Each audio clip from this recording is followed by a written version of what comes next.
நண்பர்கள் அனைவருக்கும் காலை மாலை மதிய வணக்கங்களை தெரிவித்துக் கொள்வது உங்கள் நண்பன் அருண். இந்த வீடியோவில் நம்ம எதை பற்றி பார்க்க போகிறோம் அப்படின்னு பார்த்தீங்கன்னா, இ பாஸ் சிங்கப்பூரில் வந்துட்டு இ பாஸ் போகணும்னு நினைக்கிறவங்களுக்கு இ பாஸில் இருக்க ப்ளஸ் என்ன மைனஸ் என்ன அப்படிங்கிறத வந்து ரொம்ப டீட்டெயிலாக பார்க்க போகிறோம். ஸோ வீடியோவை கடைசி வரைக்கும் பாருங்கள், ஓகேங்களா?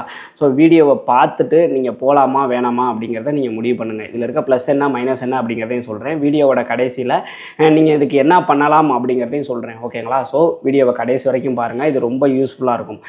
இப்போ பார்த்தீங்க அப்படின்னா, சிங்கப்பூர் போகணும் அப்படின்னா நிறைய டைப் ஆஃப் பாசஸ் இருந்தாலும் அதிகமாக வந்து முன்னாடிலாம் போயிட்டு இருந்தது டெஸ்ட் அடிச்சு போகிறது தான் போயிட்டு இருந்தாங்க. டெஸ்ட் அடிச்சு போகிறதுல மிகப்பெரிய ப்ளஸ் என்னன்னா, லாங் டைம் இருக்கலாம், கம்பெனி மாறினாலும் அதிகமான செலவாகாது. ஸோ இது மாதிரி நிறையா ப்ளஸ் இருந்ததுனால டெஸ்ட் அடிச்சு தான் நிறைய பேர் போயிட்டு இருந்தாங்க. இப்போ டெஸ்ட் அடிக்கிறது ரொம்ப ரொம்ப குறைஞ்சிருச்சு. ஒரு சில இடங்களை நிப்பாட்டிட்டாங்கன்னு கூட சொல்லலாம். ஸோ அந்த சுச்சுவேஷன் இருக்கிறதுனால கிடைக்கிற பாஸ்லலாம் பசங்க போயிட்டு இருக்காங்க. PCM permit, CPR permit, DEP pass, E pass, S pass, NTS permit, இந்த மாதிரி என்ன பாஸ் கிடைச்சாலும் சிங்கப்பூர் வந்து பசங்க போயிட்டு இருக்காங்க, போய் ஒர்க் பண்ணிட்டு இருக்காங்க. அப்படி இருக்கிறப்ப இந்த இ பாஸில் இருக்க ப்ளஸ் அண்ட் மைனஸை வந்து நான் ஏன் சொல்கிறேன் அப்படின்னு கேட்டிங்கன்னா, இப்போதைக்கு அதிகமான பேர் வந்து சிங்கப்பூரில் கோட்டா அதிகமாக கொடுக்குறது இ பாஸுக்கு தான் கொடுக்குறாங்க. நிறைய பேருக்கு இ பாஸ் அப்ளை பண்ணுறாங்க. ஸோ அதனால் வந்துட்டு இந்த இ பாஸ் தான் அதிகமாக போயிட்டுருக்காங்க. நிறையா பேருக்கு இதில் இருக்க ப்ளஸ் என்ன மைனஸ் என்னன்னு தெரியாமல் எங்கிட்ட போனால் சரின்ற மாதிரி போயிட்டுருக்காங்க. ஸோ ப்ளஸ் என்ன மைனஸ் என்னன்னு தெரிஞ்சுக்கிட்டீங்க அப்படின்னா உங்களுக்கு வந்து இந்த வேலை சூட் ஆகுமா சூட் ஆகாதா அப்படிங்கிறத நீங்கள் வந்துட்டு முடிவு பண்ண முடியும். டிசிஷன் எடுத்து போனீங்க அப்படின்னா, ப்ரிப்பேர்டாக போனீங்க அப்படின்னா உங்களுக்கு கண்டிப்பாக லாஸ் ஆகாது. நீங்கள் வந்து சக்ஸஸ் பண்ணலாம். போட்ட அமௌண்ட்டை எடுத்தது இல்லாமல் லாபமும் கண்டிப்பாக வந்து சம்பாதிக்க முடியும். ஸோ அது எப்படி அப்படிங்கிறது தான் பார்க்க போகிறோம், ஓகேங்களா? ஃபஸ்ட்டு இ பாஸோட ப்ளஸ் என்ன அப்படிங்கிறத சொல்லிடுறேன். அடுத்தது வந்து மைனஸை சொல்கிறேன். இந்த மாதிரி வெளிநாடு போகணும், அதுவும் லாஸ் ஆகாமல் ப்ராப்பராக போகணும்னு நினச்சிங்கன்னா மறக்காம நம்ம சேனலை சப்ஸ்கிரைப் பண்ணி வச்சுக்கோங்க. அப்படியே இந்த வீடியோக்கு ஒரு லைக்கை போட்டுருங்க. ப்ளஸில் பார்த்தீங்க அப்படின்னா ஃபஸ்ட்டு என்ன அப்படின்னு பார்த்தீங்கன்னா, சேலரி இ பாஸில் உங்களுக்கு ஐபிஏல போடுற சேலரி ரொம்ப ஹையாக இருக்கும், ஓகேங்களா? $8,000, $9,000, $10,000 அந்த மாதிரி போடுவாங்க, ஓகேங்களா? அடுத்ததாக பார்த்தீங்க அப்படின்னா வந்துட்டு ஜாப் வந்து பார்த்தீங்க அப்படின்னா ஜாப் பொசிஷன் வந்து நல்ல பொசிஷனாக இருக்கும். நீங்கள் ஐபியில் வந்து உங்களுக்கு வந்து இப்போ அமௌண்ட் கட்டினா தான் ஐபிஏ கொடுக்குறாங்க இந்தியாவில் இருக்க ஏஜென்சிலாம். ஸோ அப்படி நீங்கள் அமௌண்ட் கட்டி ஐபிஏ வாங்கி பார்க்குறப்ப அதில் பொசிஷன் பார்த்தீங்க அப்படின்னா மேனேஜரு, அசிஸ்டன்ட் மேனேஜரு, அந்த மாதிரி பயங்கரமான போஸ்டிங்கெல்லாம் உங்களுக்கு கொடுத்துருப்பாங்க, ஓகேங்களா? இதை பார்த்தோன்னா நிறைய பேர் கமெண்ட் பண்ணுவீங்க, தெரிஞ்சவங்க கமெண்ட் பண்ணுவீங்க.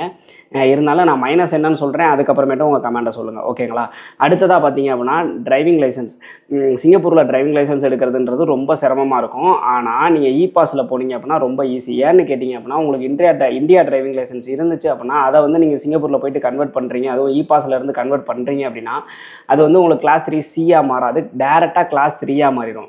இப்போ நீங்கள் வேறு பர்மிட்லலாம் இருந்து நீங்கள் லைசன்ஸ் வந்து கன்வெர்ட் பண்ணுறீங்க அப்படின்னா 3C தான் மாறும். அப்போ வந்து உங்களால் எல்லா வண்டியும் ஓட்டிட முடியாது.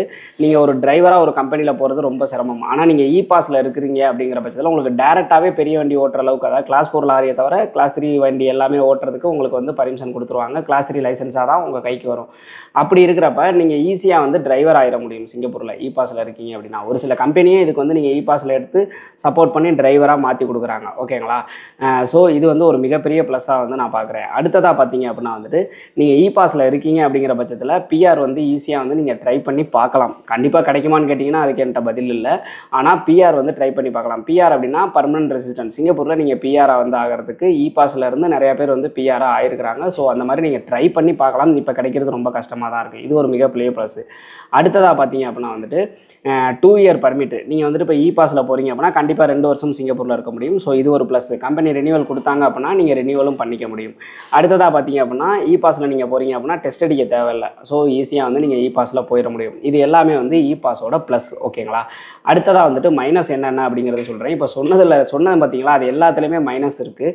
ஸோ அது என்னென்ன அப்படிங்கிறத பார்த்துடலாம். அதுக்கு முன்னாடி இந்த வீடியோக்கு ஒரு லைக்கை போட்டுருங்க. மைனஸ் என்ன அப்படின்னு பார்த்தீங்கன்னா, ஃபஸ்ட்டு மைனஸ் என்ன அப்படின்னு பார்த்தீங்கன்னா செலவு ரொம்ப அதிகம்ப்பா.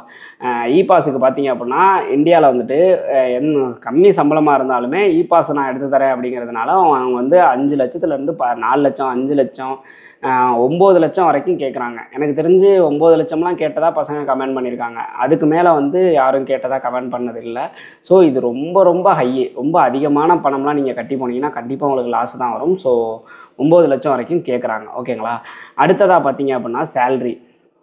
நம்ம ப்ளஸில் வந்து சேலரி சொல்லியிருப்போம் பார்த்தீங்களா, சேலரி வந்து ஐபியில் ஹையாக போட்டிருப்பாங்க. ஆனால் கையில் கொடுக்குற சேலரி ஒரு சில கம்பெனிகள் கம்மியாக தான் சேலரியை கொடுக்குறாங்க. எல்லா கம்பெனியும் நான் சொல்லலை.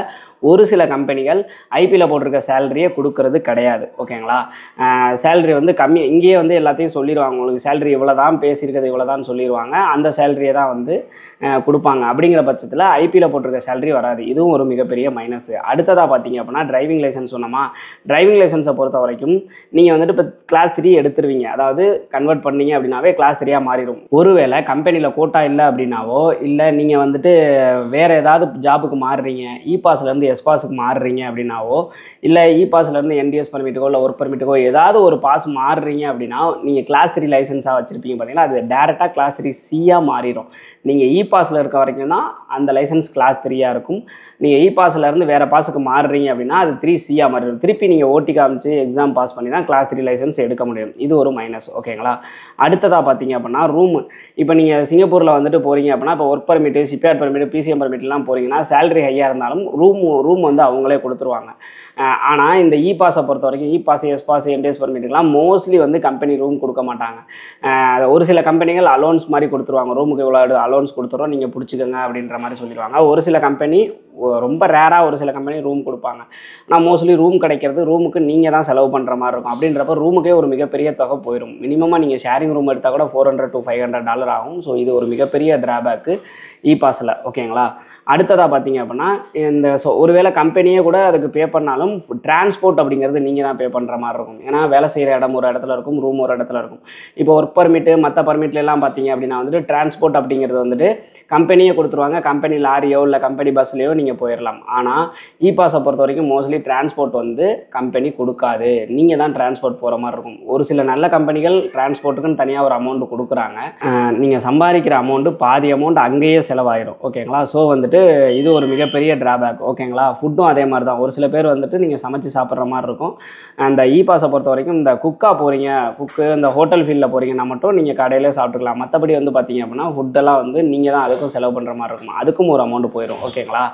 அடுத்தது பார்த்தீங்க அப்படின்னா வந்துட்டு திரும்ப இப்போ நீங்கள் இப்போ இ பாஸில் 2 வருஷம் இருந்துட்டீங்க, கம்பெனியில் வேலையில் திருப்பி வந்துட்டீங்க அப்படின்னா ஒரு 7-8 லட்சம் கட்டி போகிறீங்க, ஏதோ ஓரளவுக்கு சம்பாரிச்சிங்க வந்துட்டீங்க அப்படிங்கிற பட்சத்தில் திருப்பி நீங்கள் போகிறப்ப இ பாஸில் வந்து கிடைக்கிறதே கொஞ்சம் கஷ்டம் தான். சப்போஸ் கிடைக்கிது அப்படின்னா அதுக்கு நீங்கள் கட்டுற அமௌண்ட் இருக்குது பார்த்தீங்களா, அதுக்கு ஏற்கனவே நீங்கள் ஃபஸ்ட்டு எவ்வளோ அமௌண்ட் கட்டிங்களோ அதுக்கு ஈக்குவலாகவே இருக்கும். நீங்கள் புதுசாக போகிற மாதிரி தான் கணக்கு வரும். ஸோ அந்த மாதிரி இப்போ நீங்கள் டெஸ்ட் அடிச்சுலாம் போகிறீங்கன்னு வச்சுங்களேன், யூட்டன் ஒர்க்கர்னு உங்களுக்கு கம்மியான அமௌண்ட் வாங்குவாங்க. ஆனால் இ பாஸில் அந்த மாதிரி இருக்கிறதுக்கு வாய்ப்புகள் கிடையாது. அமௌண்ட் வந்து திருப்பி நீங்கள் போகையிலையும் ரொம்ப அதிகமாக தான் கட்டுற மாதிரி இருக்கும். ஸோ இது ஒரு மிகப்பெரிய ட்ராபேக்கு. அடுத்தது பார்த்தீங்க அப்படின்னா இதுதான் எல்லாத்துக்கும் மேலே ரொம்ப வந்து கொடுமையான விஷயம் என்ன அப்படின்னு கேட்டிங்கன்னா, மோஸ்ட்லி பார்த்தீங்க அப்படின்னா வந்துட்டு நீங்கள் சிங்கப்பூரில் சம்பாதிக்கிற அமௌண்ட்டுக்கு கண்டிப்பாக நீங்கள் எந்த பாஸில் இருந்தாலும் சம்பாதிக்கிற அமௌண்ட்டுக்கு டேக்ஸ் கட்டணும். ஒரு குறிப்பிட்ட அமௌண்ட்டுக்கு மேலே நீங்கள் அதிகம் சம்பாதிக்கிறீங்க அப்படின்னா டேக்ஸ் வந்து கொஞ்சம் அதிகமாகவே வரும். இந்த இ பாஸை பொறுத்த வரைக்கும் பார்த்தீங்க அப்படின்னா உங்களுக்கு ஐபியில் போட்டிருக்க சம்பளம் கொடுத்தே ஆகணும். அதுதான் சிங்கப்பூர் கவர்மெண்ட்டோட ரூல்ஸு. அப்போ வந்து கம்பெனி என்ன பண்ணுவாங்கன்னு பார்த்தீங்கன்னா உங்களுக்கு அந்த சம்பளம் கொடுக்குற மாதிரி தான் சொல்லுவாங்க. அப்படி இருக்கிறப்ப உங்களுக்கு கம்மியான சம்பளம் கொடுக்குறாங்க அப்படின்னா நீங்கள் டேக்ஸ் வந்து ஐபியில் போட்டிருக்க சம்பளத்துக்கு கட்டுற மாதிரி வரும். ஓகேங்களா? இது நிறைய பேருக்கு தெரியறது கிடையாது.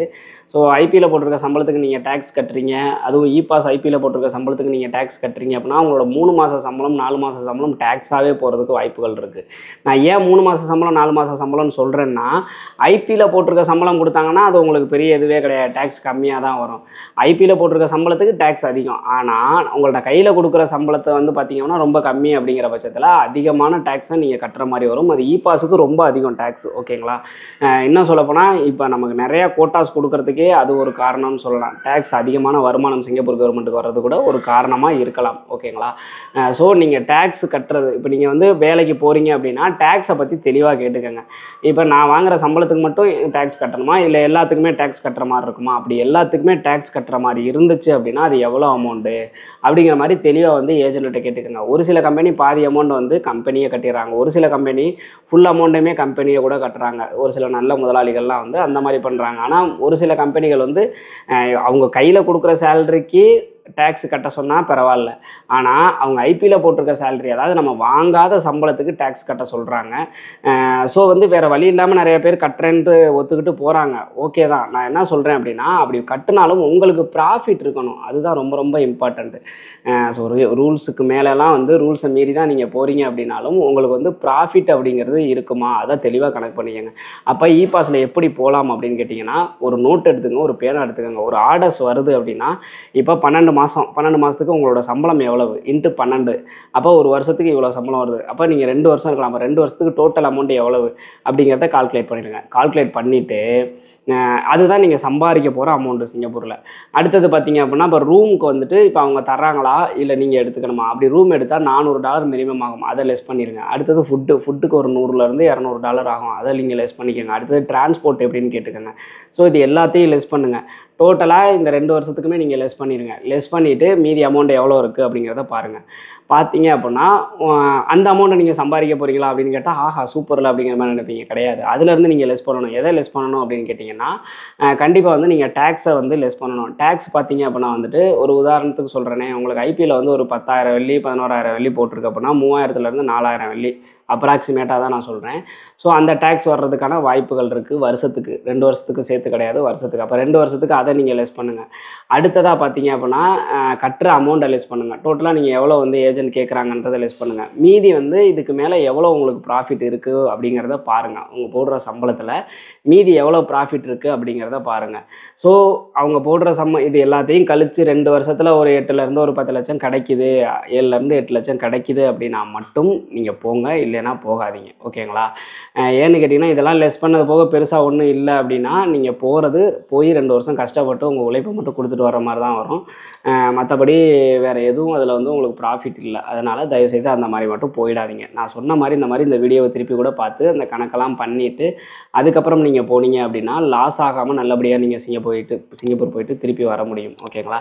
இதில் வேறு ஏதாவது சந்தேகம் இருக்குது அப்படின்னா கமெண்ட் செக்ஷனில் கேளுங்க. கண்டிப்பாக வந்து நான் உங்களுக்கு எக்ஸ்பிளைன் பண்ணுறேன். மீண்டும் ஒரு வீடியோவில் சந்திக்கும் வரை உங்களிடமிருந்து விடைபெறுவது உங்கள் நண்பன் அருண். பாய்.